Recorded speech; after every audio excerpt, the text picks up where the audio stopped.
Huwag mong ikumpara ang sarili mo sa iba. Dahil mayroon ka ring sariling galing at talento. Ang bawat pagkakamali ay mayroong aral na dapat nating matutunan.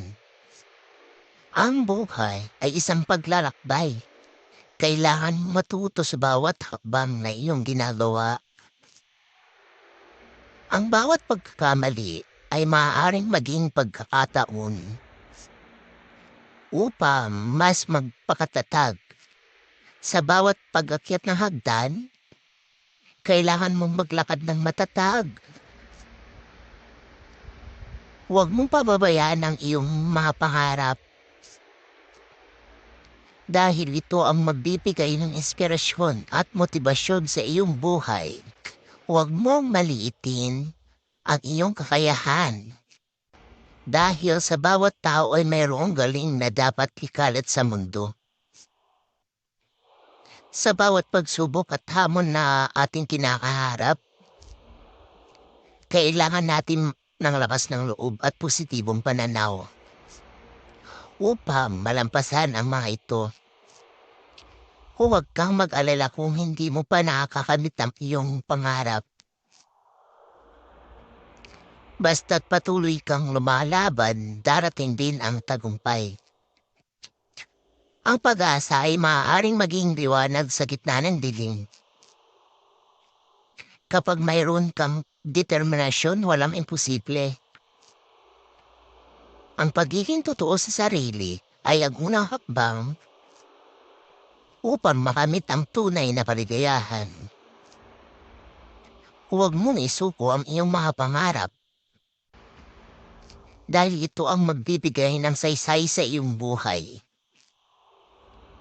Ang pagpapakumbaba ay isa sa mga kaugalian ng mga tunay na matatagumpay. Kapag mayroong kang lakas ng loob, kaya mong lampasan ang anumang hamon na iyong kinakaharap.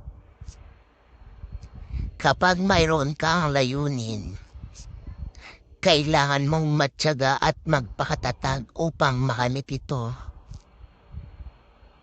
Ang iyong mga tagumpay ay hindi lamang para sa sarili mo. Ito ay maaaring magbigay ng inspirasyon at lakas ng loob sa iba. Ang bawat tao ay may kakayahang magbago para sa ikaunlad ng kanilang sarili. Ang buhay ay puno ng mga pagkakataon. Kailangan mong magpasya sa tamang direksyon upang magtagumpay.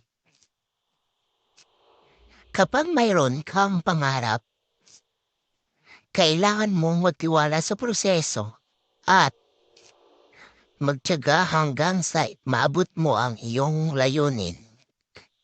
Ang tagumpay ay hindi lamang nangangailangan ng talino. Ito ay nangangailangan din ng puso at determinasyon. Ang bawat isa ay mayroong mga kakayahang natatangi.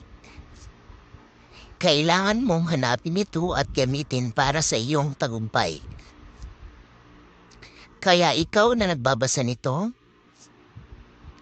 pahalagahan mo kung anong meron ka sa buhay mo ngayon. Kahit maswerte man tayo o hindi, ang mahalaga hindi tayo sumusuko hanggang sa huli. Kaya proud ako sa'yo.